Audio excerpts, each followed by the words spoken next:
Café César, la chronique autour de l'œuvre de la saga des Césars de Bernard Monteau. Bienvenue au Café César. Chaque semaine, je vous invite à plonger dans une page, un extrait issu de l'œuvre de Bernard Monteau, César l'éclaireur. Alors aujourd'hui, nous allons nous intéresser à la page 19. Et mon invité est Patrick Figeac. Bonjour Patrick. Bonjour Myriam, bonjour à toutes, bonjour à tous. Donc nous allons t'écouter pour l'extrait du jour. Eh bien, on y va. Ciel pommelé, c'est comme femme fardée, ça ne tient pas la journée. Il fera froid cette nuit. Vous avez vu la terre ? Elle se raidit. Il avait dit ces derniers mots comme un homme qui sait. Et j'aurais juré que dans ces phrases, il y avait plus de silence que de bruit. Alors que je me préparais à lui demander l'hospitalité de sa grange, il se redressa lentement, tournant son visage vers moi. Je fus cloué sur place. Son large sourire, l'éclat de ses yeux et ses rides en cascade comme celles d'un patriarche grec, submergèrent mon âme d'un enthousiasme inexplicable. Avais-je tant manqué d'amour pour que la sympathie inattendue d'un homme me saisisse à ce point ? Mais que m'arrivait-il ? On prend peur et faim à la fois. Il faut quelques secondes pour s'en remettre.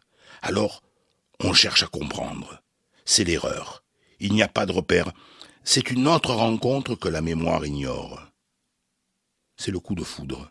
Idiot, par surprise, par inadvertance, le genre de truc que l'on ne vit que dans les livres et auquel personne ne croit.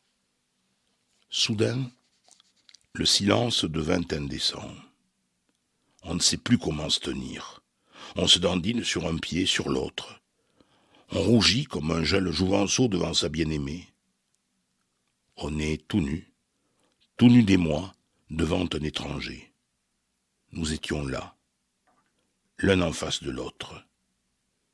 Depuis quand ? La transfusion faisait des ravages, agrandissant son sourire à la mesure de mon embarras. Merci Patrick. Je redécouvre vraiment cet extrait que j'ai moi-même lu dans le feuilleton radio. Et à t'entendre, c'est comme si c'était une nouvelle histoire. Donc merci de nous faire vivre cette histoire. Et je vais te poser la question, quel extrait particulièrement dans cette page t'a touché, Patrick ? C'est lorsque l'un découvre l'autre à travers son sourire. Il y a un des personnages qui arrive les mains tendues, en souriant. Et c'est fou ce que le sourire change la vie. On ne sourit pas assez. Regardez dans nos sociétés. Tout le monde est stressé. Et dans la rue, personne ne sourit. C'est encore beaucoup plus visible avec les masques. On ne voit pas, ou on ne voit presque plus le sourire. On le devine, si ce n'est à travers les petits plis de nos yeux. Et je trouve que ce passage est plein d'enthousiasme sur ce petit miracle qu'est la rencontre.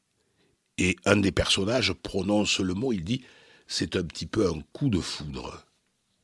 Et le coup de foudre, c'est cela. Et ça me renvoie, mais on y reviendra peut-être, à ce qui se passe dans l'invisible et ce que l'on sait aujourd'hui grâce à la physique quantique. Alors moi, je dirais que ce qui m'a touchée dans ce passage, parce que je joue le jeu en même temps que toi, Patrick, c'est le passage... Et alors, il y en a deux. Il y a le moment où tu dis, il y a plus de silence que de bruit. Et alors là, je trouve cette phrase ouvre toutes les portes à moi. Ça fait écho à ma manière de parler où je mets toujours tellement de mots. Et ça me renvoie aussi à un auteur que l'on connaît bien tous les deux qui s'appelle Elie Brisseno et qui revendique dans la manière de s'exprimer, que ce soit d'écrire ou de parler, le silence et de laisser la place au silence. Et c'est vrai que quand tu as lu cette phrase, je me suis dit, mais il incarne vraiment, il y avait vraiment ce qu'il fallait de silence et ce qu'il fallait de mots. Alors moi, ça a été mon miroir. Parce que quand on vient rencontrer, pour moi, le but de ce Café César, et quand on vient rencontrer cette œuvre et ces passages, on est forcément face au miroir. On est tous un peu Jacques et on est aussi tous un peu César. Et chaque fois, chercher, mais au fond, Jacques, est-ce que c'est pas moi dans cet extrait? Mais est-ce qu'il n'y a pas aussi un peu de César chez moi? Et voilà, donc lorsque moi, le miroir de cette page, c'est le silence. Est-ce que j'en place assez? Comment je m'exprime à la radio? Comment je m'exprime dans mes interviews? Et puis, il y a aussi cette description du sourire que tu as relevé et du visage illuminé, je dirais, du visage contagieux de joie de César. Et là, c'est la question que je vais te poser. Si tu devais le décrire, comment, sans le livre là devant toi, si tu fermais les yeux une seconde et que tu vois ce visage devant toi, est-ce que tu pourrais nous le décrire, ce visage? Je verrais un visage, j'allais dire un petit peu poupon. Tu sais que le visage, en morphopsychologie, on dit qu'il y a 3 parties. Il y a une première partie qui va du front en dessous des yeux. La seconde, c'est des yeux jusqu'à la lèvre supérieure. Et le 3e étage, c'est la lèvre supérieure et le bas du visage. Et on dit que la partie haute, c'est l'intellect. La partie centrale, c'est tous les affects. Et la partie inférieure, ce sont les instincts. Et moi, je verrais César avec une zone médiane qui est extrêmement développée. Avec un front aussi qui est très ouvert, laissant l'inspiration le gagner. Cette zone médiane avec cette intuition qui est développée, cette zone du cœur, et avec bien sûr, donc là aussi, un teint qui est un petit peu rouge qui montre que l'énergie circule dans ce visage. Voilà ce que je pourrais te dire. Et c'est très étonnant comme quoi on a chacun notre César, parce que moi je voyais plutôt lorsque je lis ce passage, alors alors bien sûr les rides en cascade, donc forcément un vieux visage, mais un visage avec un sourire sans dents. Je sais pas pourquoi ça me renvoie à une image que j'ai vue d'un sage indien qui sourit, on voit passer, qui a un sourire lumineux puis qui a pas de dents. Et ça me rappelle un petit peu aussi, je sais pas si tu as vu Patrick le film Mange, prie, aime. Et donc, elle se retrouve sur l'île d'Indonésie, le tout petit monsieur qui l'enseigne, et il a aussi ce sourire un peu édenté, mais avec des yeux comme un enfant. Enfin, c'est vrai, je vois le côté des yeux, les yeux d'un vieux sage, ils ressemblent aux yeux d'un enfant, en fait, qui sourit. Très, très pur, très éclairé, très lumineux. Voilà, ça, c'est mon image. Alors, Patrick, je voudrais revenir au message. S'il y avait un message que te soufflait César dans le creux de ton oreille, tu nous en as parlé un petit peu tout à l'heure, quel serait-il? Ça serait, et là cette phrase me revient d'Albert Jacquard, ici, on enseigne l'art de la rencontre. Et la rencontre est vraiment magique, surtout quand on a comme César comme interlocuteur. C'est vraiment magique, et la fin du texte, c'est si bien ce miracle, puisque Jacques est complètement perdu quand il voit César qui sourit, César qui l'accueille. Il est, comme il dit, rouge comme il peut l'être, comme quelqu'un qui est amoureux et qui découvre pour la première fois sa bien-aimée. C'est cette rencontre magique, miraculeuse, pleine d'inattendus. Et ça, c'est fou quand on y pense, parce que derrière les rencontres, chacun va mettre un petit peu ses espoirs. Mais c'est pas l'espoir qu'il faut mettre. L'espoir est très réducteur. Il faut y mettre l'inattendu. Je ne sais pas ce qui va se passer. On travaille ensemble, Myriam. J'arrive ici, dans ce studio. J'ai pas d'attente. Je sais rien, je fais rien. Tu me poses des questions et je te réponds comme ça vient. C'est ça, la rencontre. Alors là, je ne peux plus rien dire après un tel message.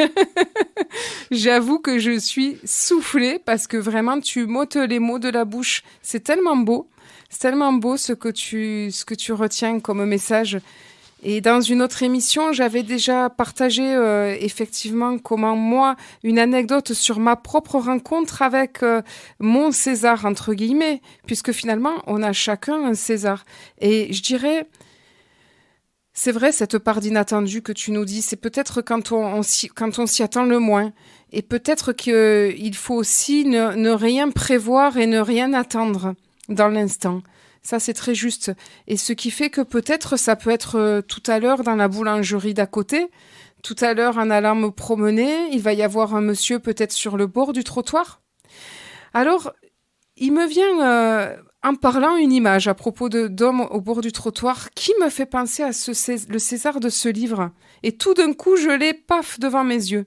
Il y a un monsieur dans Agen qui est assis, boulevard de la République, tout le temps au bord du trottoir. Et souvent, il fait la manche. C'est un monsieur, il n'est pas SDF, il est retraité. Mais il fait la manche parce qu'il n'a pas de quoi gagner sa vie. Mais il a un regard lumineux et un sourire qui fait qu'il a beaucoup plus il récolte beaucoup plus de sous et en tout cas beaucoup plus d'échanges que tous les autres. Et en fait, tout d'un coup, je réalise, mais tiens, c'est lui qui s'impose à mon esprit.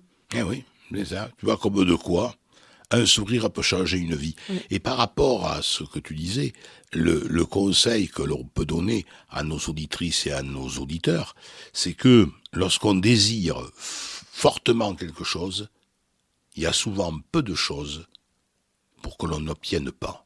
Parce qu'on est tellement tendu vers cette chose-là qu'on a de fortes chances pour qu'elle ne se réalise pas. Ça veut dire qu'il faut les deux. Si je veux quelque chose, il faut aussi que j'imagine qu'elle ne surviendra pas et que je puisse analyser les deux phases. Quand je suis satisfait, comment je suis? Et si ça ne se réalisait pas? Et si le rêve, le projet, le désir qui m'anime ne se faisait pas? Comment je serais? Et c'est dans cet intervalle qu'on permet la réalisation des possibles. Ça paraît fou, ça. Quand on dit comment je vais penser à un désir, et vous êtes en train de me dire qu'il faut que je l'imagine comme s'il ne se réalisait pas. C'est Stéphane Drouet, qui est un chercheur, qui s'intéresse toujours à ces liens entre la physique quantique et les neurosciences, et qui reçoit un jour un message d'une enseignante, tu vois, ça tombe bien, une institutrice. La scène se passe en Afrique, et cette institutrice a véritablement envie de changer de métier, et elle a envie de faire de la photographie et de travailler sur l'intergénérationnel à travers des photos. Et elle a ce projet, on est au mois de février, il faut que ce projet puisse être terminé au mois de juin, parce qu'ensuite, tout le monde s'en va, il ne se réalisera pas.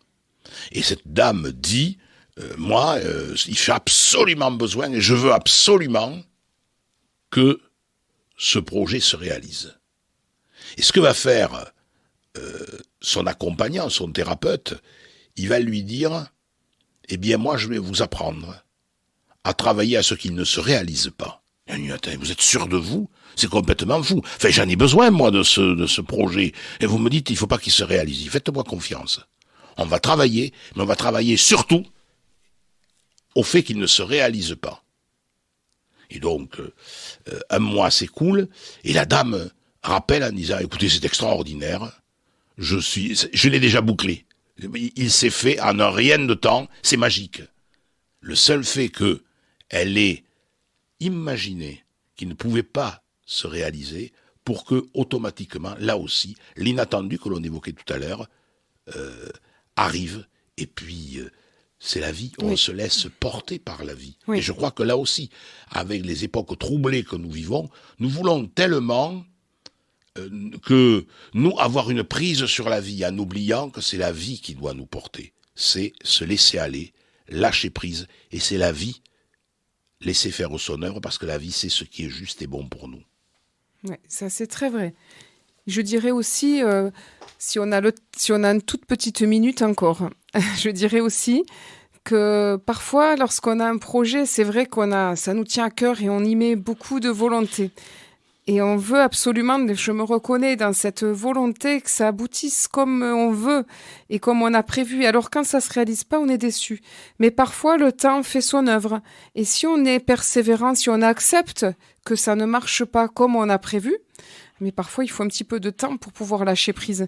Et alors là, on sera... Si c'est...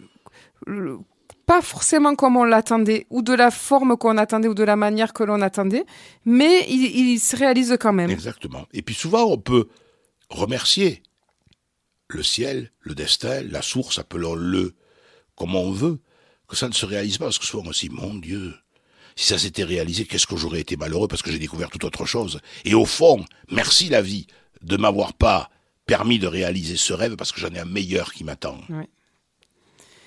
Merci Patrick, à la semaine prochaine, pour le prochain Café César.